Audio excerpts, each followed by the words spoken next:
Hello friends, एक बार फिर से वेलकम है आप सभी का आपके इस कृष्णा आर्ट्स एजुकेशन चैनल में, जो केवल और केवल बोर्ड एग्जाम की तैयारी करवाने के लिए बनी है। इसलिए इस चैनल को आपने अभी तक सब्सक्राइब नहीं किया तो इस चैनल को सब्सक्राइब कर दें और साइड के बेल नोटिफिकेशन को भी जरूर प्रेस कर दें, ताकि हमारी वीडियो का लेटेस्ट नोटिफिकेशन आप तक सबसे पहले पहुँच सके। और अगर आपको इस चैनल से रिलेटेड PDF मटेरियल चाहिए तो आप टेलीग्राम चैनल को ज्वाइन कर लें। टेलीग्राम चैनल का लिंक डिस्क्रिप्शन में भी दिया हुआ है और उसको आप टेलीग्राम एप्लीकेशन में सर्च करके भी ज्वाइन हो सकते हैं। तो चलिए आज की इस महत्वपूर्ण क्लास में आगे की ओर बढ़ते हैं। आज हम आपको क्लास 10 का हिंदी का गोधूली भाग 2 गद्य खंड में पहला पार्ट श्रम विभाजन और जाति प्रथा का सब्जेक्टिव क्वेश्चंस करवाने वाले हैं। अर्थात आज हम आपको श्रम विभाजन और जाति प्रथा का लघु उत्तरीय प्रश्न उत्तर करवाने वाले हैं। इस पार्ट को भी हमने अच्छे से पढ़ा दिया, संपूर्ण व्याख्या भी करवा दिया और इसके ऑब्जेक्टिव क्वेश्चंस को भी करवा दिया। अगर आपने उन वीडियोज़ को नहीं देखा तो आप डिस्क्रिप्शन में दिए गए प्लेलिस्ट पर क्लिक करके उन सभी वीडियोज़ को भी जरूर देख लीजिए। तो चलिए देर ना करते हुए इसमें इसके लघु उत्तरीय प्रश्न उत्तर में आगे की ओर बढ़ते हैं। तो जब आप अपने पाठ्य पुस्तक में देखिएगा तो आपके पाठ्य पुस्तक में दो हेडिंग रहेगा। पहला रहेगा पाठ के साथ और दूसरा रहेगा पाठ के आसपास। पाठ के साथ में कुछ सब्जेक्टिव क्वेश्चंस रहेंगे और पाठ के आसपास में कुछ ऑब्जेक्टिव क्वेश्चंस रहेंगे, सब्जेक्टिव क्वेश्चंस। तो हम आपको पाठ के साथ वाले भी सब्जेक्टिव क्वेश्चंस करवाएंगे और पाठ के आसपास वाले भी। लेकिन जो पाठ के साथ वाले क्वेश्चन होते हैं यही इंपॉर्टेंट सब्जेक्टिव क्वेश्चंस होते हैं, यही सभी क्वेश्चंस एग्जाम में पूछा जाता है। जो पाठ के आसपास वाला क्वेश्चन होता है वह सिर्फ और सिर्फ आपके नॉलेज के लिए होता है, इसलिए उनको सिर्फ आपको पढ़ना है, उनको बोर्ड एग्जाम की तैयारी के लिए अच्छे से प्रिपेयर नहीं करना है। आपको पाठ के साथ वाले क्वेश्चन को अच्छे से याद करना है। तो पाठ के साथ में जो आपका पहला क्वेश्चन होगा पाठ्य पुस्तक में वह यह होगा, बिल्कुल ही बुक का सेम क्वेश्चन हम आपको करवाएंगे। बुक के ही सेम क्वेश्चंस के आंसर को हमने टाइप किया और खुद से इन सभी चीज़ों को तैयार किया है। बिल्कुल ही स्टिक आंसर तैयार किया है। आपको कुछ करना नहीं है, सिर्फ इस वीडियो में लास्ट तक बने हुए रहना है और मेरी बातों को माइंड कंसंट्रेट करके अच्छे से समझते हुए चलना है। हम आपको इस वीडियो में ही, इस क्लास में ही सभी के सभी क्वेश्चन अच्छे से याद करवा देंगे। तो हमारा पहला क्वेश्चन है कि लेखक किस विडंबना की बात करते हैं, विडंबना का स्वरूप क्या है। तो विडंबना का तात्पर्य होता है किसी प्रकार की समस्या से, किस प्रकार की कोई आपत्ति से। तो लेखक जो है बाबा साहेब भीमराव अम्बेडकर, वे किस विडंबना की बात करते हैं, किस समस्या की बात करते हैं, और वह जो विडंबना है, वह जो समस्या, उसका स्वरूप क्या है। तो लेखक बाबा साहेब भीमराव अम्बेडकर जी विडंबना की बात करते हुए कहते हैं कि इस युग में जातिवाद की पोषकों की कमी नहीं है। तो आपको क्वेश्चंस के आंसर इस तरह से लिखना है कि आंसर थोड़ा लॉन्ग हो जाए और बिल्कुल ही स्टिक आंसर लिखना। तो इसमें आपको सिर्फ याद इतना रखना एक चीज़ है कि बाबा साहेब भीमराव अम्बेडकर की दृष्टि से जो विडंबना की बात है वह यह है कि इस युग में जातिवाद के पोषकों की कमी नहीं है, जिसका स्वरूप है कि जाति प्रथा श्रम विभाजन के साथ साथ श्रमिक विभाजन का भी रूप ले रखा है, जो कि बिल्कुल ही अस्वाभाविक है। मतलब विडंबना की बात करते हुए वे कहते हैं कि इस युग में जातिवाद के पोषकों की कमी नहीं है, जिसका स्वरूप है कि जो जाति प्रथा है वह श्रम विभाजन के साथ साथ श्रमिक विभाजन का भी रूप ले लेती है। श्रम विभाजन तो कहीं तक ठीक है, लेकिन जो श्रमिक विभाजन है वह बिल्कुल ही अस्वाभाविक है, क्योंकि किसी व्यक्ति को उसकी अरुचि के अनुसार जब उसको कोई काम दे दिया जाता है तो उसे ही श्रमिक विभाजन कहा जाता है। और यह विडंबना की बात करते हुए कहते हैं कि श्रमिक विभाजन का रूप ले लेता है, जो कि बिल्कुल ही अस्वाभाविक है। इसके बाद हमारा नेक्स्ट क्वेश्चन है कि जातिवाद के पोषक उसके पक्ष में क्या तर्क देते हैं। तो इससे पहले आपने पढ़ा कि इस युग में जातिवाद के पोषकों की कमी नहीं है, तो वे जातिवाद के जो पोषक हैं वे उसके पक्ष में क्या तर्क देते हैं, क्या विचार करते हैं। तो जातिवाद के पोषकों का तर्क है कि आधुनिक सभ्य समाज कार्यकुशलता के लिए श्रम विभाजन को आवश्यक मानता है। जाति प्रथा श्रम विभाजन का ही दूसरा रूप है, इसमें कोई बुराई नहीं है। तो जो जातिवाद के पोषक हैं उनका तर्क है, उनका विचार है कि यह जो आधुनिक सभ्य समाज है, उन सभ्य समाज की कार्यकुशलता के लिए, उनको किसी भी कार्य में कुशल होने के लिए, टैलेंटेड होने के लिए श्रम विभाजन आवश्यक है और वह श्रम विभाजन को आवश्यक मानता है। और वे कहते हैं कि जो जाति प्रथा है श्रम विभाजन का ही तो एक दूसरा रूप है, इसमें किसी प्रकार की कोई बुराई नहीं है। यही जातिवाद के पोषक उसके पक्ष में तर्क देते हुए कहते हैं कि श्रम विभाजन आवश्यक है कार्यकुशलता के लिए और यह जाति प्रथा का ही एक दूसरा रूप है। बस आप इन क्वेश्चंस के आंसर में सिर्फ 2-3 बातों को याद करिएगा, आप 101% इन क्वेश्चंस के आंसर को बिल्कुल ही अच्छे से एग्जाम में लिख कर आइएगा। इसके बाद हमारा नेक्स्ट क्वेश्चन है कि जातिवाद के पक्ष में दिए गए तर्क पर लेखक की प्रमुख आपत्तियां क्या है। तो इससे पहले क्वेश्चन में जो आपने पढ़ा कि जातिवाद के जो पोषक होते हैं वे उसके पक्ष में तर्क देते हैं कि आधुनिक सभ्य समाज के लिए श्रम विभाजन आवश्यकता है कार्यकुशलता के लिए, और यह जाति प्रथा जो है वह श्रम विभाजन का एक दूसरा रूप है। तो यह जो तर्क था, यह जो विचार था, इस विचार पर लेखक की क्या आपत्तियां थी, लेखक को इससे क्या समस्याएं थी। तो जातिवाद के पक्ष में दिए गए तर्कों पर लेखक की आपत्तियां इस प्रकार है कि जाति प्रथा श्रम विभाजन के साथ साथ श्रमिक विभाजन का भी रूप ले लेता है। किसी भी सभ्य समाज में श्रम विभाजन व्यवस्था श्रमिकों के विभिन्न वर्गों में अस्वाभाविक विभाजन नहीं करता है। जो जातिवाद के पक्ष में तर्क देते हैं वे लोग, उस तर्क पर लेखक की आपत्तियां यह होती है कि लेखक की आपत्तियां इस प्रकार है कि जो जाति प्रथा है वह श्रम विभाजन के साथ साथ श्रमिक विभाजन का भी रूप ले लेता है और किसी भी सभ्य समाज में श्रम विभाजन व्यवस्था श्रमिकों के विभिन्न वर्गों में अस्वाभाविक विभाजन को नहीं करता है। यही लेखक की आपत्तियां है कि आपत्तियां इस प्रकार है कि श्रमिकों के विभिन्न वर्गों में अस्वाभाविक विभाजन नहीं होना चाहिए, यही उनकी आपत्तियां हैं। इसके बाद आपका नेक्स्ट क्वेश्चन है कि जाति प्रथा में श्रम विभाजन का स्वाभाविक रूप क्यों नहीं कहा जा सकती है। जो जाति है वह भारतीय समाज में श्रम विभाजन का स्वाभाविक रूप क्यों नहीं कही जा सकती है। तो भारतीय समाज में जातिवाद के आधार पर श्रम विभाजन अस्वाभाविक है, क्योंकि जातिगत श्रम विभाजन श्रमिकों को रुचि अथवा कार्यकुशलता के आधार पर नहीं होता, बल्कि माता के गर्भ में ही श्रम विभाजन कर दिया जाता है, जो कि व्यवस्था अकुशलता और अरुचिपूर्ण होने के कारण भी गरीबी और अकर्मण्यता को बढ़ाने वाला है।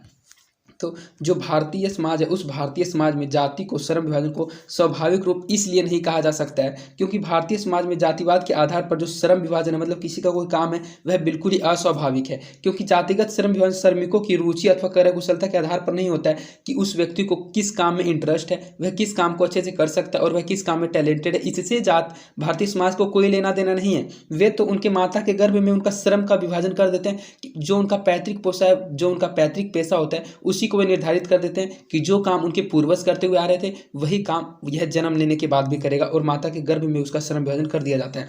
और जब वह जन्म लेता है तो उसको व्यवस्थापूर्वक अकुशलता और अरुचिपूर्ण होने के कारण भी उस काम को करना पड़ता है, जिस कारण गरीबी और अकर्मण्यता को बढ़ावा मिलता है। तो जाति भारतीय समाज में श्रम विभाजन का स्वाभाविक रूप इसलिए नहीं कही जा सकती है क्योंकि जातिवाद के आधार पर श्रम विभाजन बिल्कुल ही अस्वाभाविक है। क्योंकि जातिगत श्रम विभाजन श्रमिकों की रुचि अथवा कार्यकुशलता के आधार पर नहीं होता है, बल्कि माता के गर्भ में ही श्रम विभाजन को कर दिया जाता है, जो व्यवस्था और अकुशलता और अरुचिपूर्ण होने के कारण भी गरीबी और अकर्मण्यता को बढ़ाने वाला है। जाति प्रथा भारत में बेरोजगारी का एक प्रमुख और प्रत्यक्ष कारण कैसे बनी हुई है। तो हमने आपको ऑब्जेक्टिव क्वेश्चन में ही पढ़ाया था कि जाति प्रथा भारत में बेरोजगारी का एक कैसा कारण बनी हुई है। तो प्रमुख और प्रत्यक्ष दोनों कारण बनी हुई है, वह उसका आंसर था।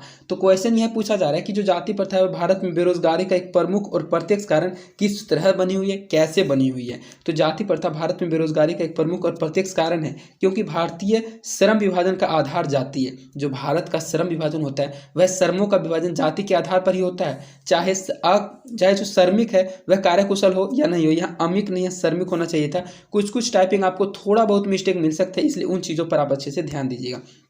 चाहे श्रमिक कार्यकुशल हो या नहीं हो, उस कार्य समाज में रुचि हो या ना हो, जन्मजात श्रम विभाजन कर उसे श्रम विशेष के लिए चुनाव कर दिया जाता है। मतलब कि जो श्रमिक है, जो काम करने वाला है, वह उस काम को करने के लिए कुशल हो या ना हो, वह उस कार्य में रुचि रखता हो या ना हो, लेकिन फिर भी उसे जन्मजात श्रम विभाजन कर दिया जाता है और श्रम विशेष के लिए उसका चुनाव कर लिया जाता है। श्रमिक के कार्य में प्रति अरुचि हो अथवा यह श्रमिक कार्य कुशल नहीं हो तो वह अपने काम को दिल या दिमाग से नहीं कर सकता है। ऐसी हालात में वह बेरोजगार हो जाएगा तथा समाज में दिन प्रतिदिन बेरोजगारी को बढ़ावा मिलेगी। तो जो बेरोजगारी है भारत में जाति प्रथा, वह प्रमुख और प्रत्यक्ष कारण इसलिए बनी हुई है क्योंकि यहाँ पर जो लोगों का काम होता है वह उनके मन के अनुसार, उनके दिल के अनुसार नहीं होता है। वे अपने दिल के अनुसार, वे अपने काम को दिल या दिमाग से नहीं कर सकते हैं। उनका काम पहले से ही माता के गर्भ में ही तय कर दिया जाता है कि जो काम उनके पूर्वज करते हुए आ रहे थे वही काम उनको करना पड़ेगा। और ऐसी हालात में वह बेरोजगार हो जाएगा क्योंकि जो काम उसके पैतृक, जो उनके पूर्वज करते हुए आ रहे थे, वह काम उसको करना ही नहीं आएगा, उस काम में उसको कोई इंटरेस्ट ही नहीं होगा, तो वह बेरोजगार ही हो जाएगा क्योंकि वह उस काम को कर नहीं सकता है और दूसरा कोई काम उसको समाज करने नहीं देगा तथा समाज में दिन प्रतिदिन इसी कारण बेरोजगारी को बढ़ावा मिलती है। इसीलिए जाति प्रथा भारत में बेरोजगारी का एक प्रमुख और प्रत्यक्ष कारण बनी हुई है क्योंकि यहाँ किसी भी व्यक्ति को अपने इंटरेस्ट के अनुसार काम करने नहीं दिया जाता है। जो उनके पूर्वज काम करते हुए आते हैं वही काम उसको भी करना पड़ता है। अगर आपको ये क्वेश्चंस अच्छे से समझ में नहीं आ रहे तो आप इस पाठ के व्याख्या की वीडियो को भी एक बार जरूर देखिएगा, क्योंकि अगर आप पाठ को अच्छे से समझ लीजिएगा तो आपके लिए ऑब्जेक्टिव और सब्जेक्टिव क्वेश्चंस बहुत आसानी से आप समझने लग जाइएगा। क्योंकि अगर आप पाठ को पढ़े हुए रहिएगा तो आपके लिए कोई भी ऑब्जेक्टिव और कोई भी सब्जेक्टिव क्वेश्चन मुश्किल नहीं होगा। तो आप पाठ के व्याख्या की वीडियो को भी एक बार जरूर देख लीजिएगा। वैसे आप इस वीडियो में लास्ट तक बने हुए रहिए, हम आपको सभी के सभी क्वेश्चन बिल्कुल ही अच्छे से समझा देंगे। तो हमारा नेक्स्ट क्वेश्चन है कि लेखक आज के उद्योगों में गरीबी और उत्पीड़न से भी बड़ी समस्या किसे मानते हैं और क्यों। मतलब कि जो आज के उद्योग होते हैं, जो कल कारखाने होते हैं, उसमें गरीबी और उत्पीड़न से भी बड़ी समस्या किसे माना जाता है और उस बड़ी समस्या को क्यों माना जाता है। तो लेखक बाबा साहेब जी आज के उद्योगों में गरीबी और उत्पीड़न से भी बड़ी समस्या यह मानते हैं कि बहुत से लोग निर्धारित कार्य को अरुचि के साथ केवल विवशतावश करते हैं। मतलब कि जो काम उसको करने में अच्छा लगे या ना लगे, उस काम में उसकी रुचि हो या ना हो, लेकिन वह उद्योग में उसको वह काम व्यवस्थापूर्ण करना पड़ता है, क्योंकि ऐसी स्थिति स्वभावतः मनुष्य को दुर्भावना से ग्रस्त रहकर टालू काम करने और कम काम करने के लिए प्रेरित करती है। मतलब कि जो काम करने में आपको इंटरेस्ट ही ना हो और ज़बरदस्ती आपको वही काम करने के लिए कहा जाए, तो आप उस काम को जल्द से जल्द खत्म करने के लिए चाहिएगा, उसको टालू करने के लिए चाहिएगा, और आप उस काम को कम से कम काम करने के लिए प्रेरित करती है। मतलब कि वह अपने इंटरेस्ट के अनुसार अगर काम करेगा तो अधिक समय तक, रुचि के अनुसार काम करेगा तो अधिक समय तक काम करेगा, लेकिन जब उसको उस काम में इंटरेस्ट ही नहीं होगा, वह अरुचि के साथ उस काम को केवल व्यवस्थावश करेगा, तो वह कम काम ही करेगा। ऐसी स्थिति में जहाँ काम करने वालों को ना दिल लगता हो और ना ही दिमाग, कोई कुशलता कैसे प्राप्त की जा सकती है? मतलब जिस काम में किसी की कोई ना ही दिल लगता हो ना ही दिमाग लगता हो, तो वह उस काम में टैलेंटेड कैसे हो सकता है, वह अपने उस काम में कुशलता कैसे प्राप्त कर सकता है? तो क्वेश्चन यह था कि लेखक आज के उद्योगों में गरीबी और उत्पीड़न से भी बड़ी समस्या किसे मानते हैं और क्यों? तो लेखक आज के उद्योगों में गरीबी और उत्पीड़न से भी बड़ी समस्या श्रम विभाजन को मानते हैं, क्योंकि श्रम विभाजन पहले से ही किसी का भी काम को निर्धारित कर देती है और उसको कल कारखाने में अरुचि के साथ उस काम को व्यवस्थापूर्वक करना पड़ता है, और ऐसी स्थिति में वह कम काम करने के लिए प्रेरित होता है, और उस काम को करने से नहीं उसको किसी प्रकार की कोई कुशलता प्राप्त होती है। इसके बाद हमारा नेक्स्ट क्वेश्चन है कि लेखक ने पाठ में किन प्रमुख पहलुओं से जाति प्रथा को एक हानिकारक प्रथा के रूप में दिखाया गया? मतलब जी, लेखक से तात्पर्य बाबा साहेब भीमराव अम्बेडकर जी। तो बाबा साहेब भीमराव अम्बेडकर ने इस पाठ में ऐसे कौन कौन से प्रमुख पहलू दिखाए हैं जिन पहलू से जाति प्रथा को एक हानिकारक प्रथा के रूप में दिखाया गया कि जो जाति प्रथा है यह एक प्रकार का हानिकारक प्रथा है। इस बात को उन्होंने कैसे दिखाया है? तो लेखक ने विविध पहलू से जाति प्रथा को एक हानिकारक प्रथा के रूप में दिखाया है, जो कि बिल्कुल निम्नलिखित है। अस्वाभाविक श्रम विभाजन, बढ़ती बेरोजगारी, अरुचि और व्यवस्था में श्रम का चुनाव, गतिशील एवं आदर्श समाज तथा वास्तविक लोकतंत्र का स्वरूप आदि। ये ऐसे ऐसे पॉइंट है, ऐसे ऐसे पहलू हैं, इन पहलू से उन्होंने जाति प्रथा को एक हानिकारक प्रथा के रूप में घोषित कर दिया है, क्योंकि लेखक ने विविध पहलुओं से जाति प्रथा को एक हानिकारक प्रथा के रूप में दिखाया है, जो कि निम्नलिखित है। अस्वाभाविक श्रम विभाजन, मतलब श्रमों का विभाजन अस्वाभाविक रूप से कर दिया जाता है, यह जाति प्रथा का एक हानिकारक प्रथा के रूप में दिखाया गया। जाति प्रथा के कारण बेरोजगारी बढ़ती जा रही है, अरुचि के साथ किसी भी व्यक्ति को कोई काम करना पड़ता है, व्यवस्थापूर्वक उसको श्रम का चुनाव होता है, गतिशील एवं आदर्श समाज तथा वास्तविक लोकतंत्र का स्वरूप, ये सभी के सभी जाति प्रथा के कारण एक हानिकारक प्रथा है, जिसको लेखक ने पाठ में एक प्रमुख पहलू के रूप में दिखाया है। इसके बाद आपका नेक्स्ट क्वेश्चन है कि सच्चे लोकतंत्र की स्थापना के लिए लेखक ने किन विशेषताओं को आवश्यक माना है? कि मतलब कि अगर किसी देश में किसी जगह पर सच्चे लोकतंत्र की स्थापना करनी हो, तो उस सच्चे लोकतंत्र की स्थापना करने के लिए लेखक ने किन विशेषताओं को आवश्यक माना है? तो सच्चे लोकतंत्र की स्थापना के लिए लेखक ने जिन विशेषताओं को आवश्यक माना है वे हैं: बहुविध हितों में सबका समान भाग होना चाहिए, सबको उनकी रक्षा के प्रति सजग रहना चाहिए, सामाजिक जीवन में आबाद संपर्क के अनेक साधन व अवसर उपलब्ध रहने चाहिए। तात्पर्य यह है कि दूध पानी के मिश्रण की तरह भाईचारे का यही वास्तविक रूप है, और इसी का दूसरा नाम लोकतंत्र है। लोकतंत्र केवल शासन की पद्धति नहीं है, लोकतंत्र मूलतः सामूहिक जीवनचर्याओं की एक रीति तथा समाज के सम्मिलित अनुभवों का आदान प्रदान का नाम है। इसमें यह आवश्यक है कि अपने साथियों के प्रति श्रद्धा व सम्मान का भाव हो। तो जो लेखक हैं, लेखक ने सच्चे लोकतंत्र की स्थापना के लिए जो विशेषताएं बताई, वे विशेषताएं ये हैं कि सभी व्यक्तियों को सबसे पहले तो बहुविध हितों में सबको समान माना जाना चाहिए, किसी प्रकार का किसी के साथ कोई भेदभाव नहीं होना चाहिए, सभी को अपनी रक्षा के प्रति सजग रहना चाहिए, सामाजिक जीवन में आबाद संपर्क के अनेक साधन व अवसर उपलब्ध रहने चाहिए। तात्पर्य इन सभी बातों से तात्पर्य यह है कि भाईचारा जो है, लोकतंत्र ऐसा होना चाहिए दूध और पानी के मिश्रण की तरह, कि दूध और पानी जिस तरह मिल जाता है वही एक वास्तविक भाईचारे का वास्तविक रूप है, और इसी का ही एक दूसरा नाम लोकतंत्र है। लोकतंत्र केवल शासन की पद्धति नहीं है कि लोकतंत्र लोकतांत्रिक शासन जैसे होता है, तो यह एक केवल शासन की पद्धति नहीं है। लोकतंत्र मूलतः सामूहिक जीवनचर्या की रीति तथा समाज के सम्मिलित अनुभवों का आदान प्रदान का नाम भी है। इसमें यह आवश्यक है कि सभी साथियों के प्रति श्रद्धा व सम्मान का भाव होना बहुत जरूरी है। तो ये जो 8 क्वेश्चन थे, ये 8 क्वेश्चन आपके इंपॉर्टेंट क्वेश्चन थे। इन क्वेश्चन को आपको समझने में थोड़ा बहुत दिक्कत हुआ होगा, क्योंकि यह जो चैप्टर है ये निबंध है, एक प्रकार का निबंध है। आपको कहानी, भाषण, साक्षात्कार, इन सभी चैप्टर के क्वेश्चन को पढ़ने में बहुत ज़्यादा अच्छा लगेगा, और उन क्वेश्चन को आप अच्छे से जल्दी से याद भी कर लीजिएगा। इसको आपको याद करने में थोड़ी कठिनाई होगी, इसलिए इसका पीडीएफ भी हम आपको टेलीग्राम चैनल पर अपलोड कर देंगे। पीडीएफ के माध्यम से और वीडियो को 2-3 बार रिपीट करके आप इन क्वेश्चंस को अच्छे से समझ लीजिएगा।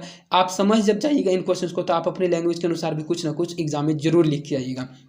तो हमने आपको वीडियो की शुरुआत में ही बताया था कि आपके पाठ्य पुस्तक में 2 पार्ट होता है, एक होता है पाठ के साथ और एक होता है पाठ के आसपास। तो जो पाठ के साथ वाला हमने आपको 8 सब्जेक्टिव क्वेश्चन करवाया, वही 8 सब्जेक्टिव क्वेश्चन आपके बोर्ड एग्जाम में पूछा जाएगा। ये जो क्वेश्चन होते हैं ये आपके सिर्फ नॉलेज के लिए होते हैं, ये क्वेश्चन कभी भी बोर्ड एग्जाम में नहीं पूछे जाते हैं, इसलिए आपको इन क्वेश्चन को सिर्फ अच्छे से समझ लेना है, क्योंकि अगर आप इन क्वेश्चन को समझ लीजिएगा तो आपका नॉलेज बढ़ेगा और उन क्वेश्चन को आपको अच्छे से याद रखना है, इन क्वेश्चन को आपको रटने की जरूरत नहीं है। तो पाठ के आसपास में जो आपका पहला क्वेश्चन है वह यह है कि संविधान सभा के सदस्य कौन कौन थे और अपने शिक्षक से इस बात को मालूम करें।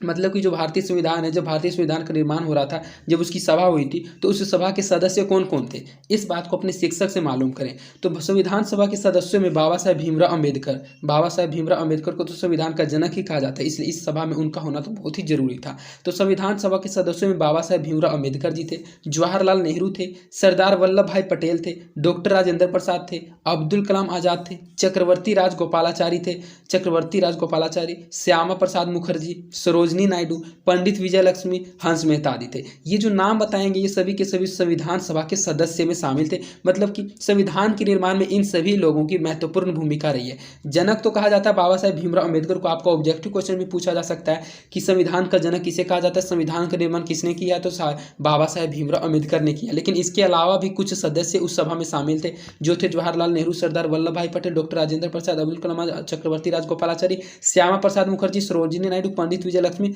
हंस मेहता, ये सभी के सभी संविधान सभा के सदस्य थे।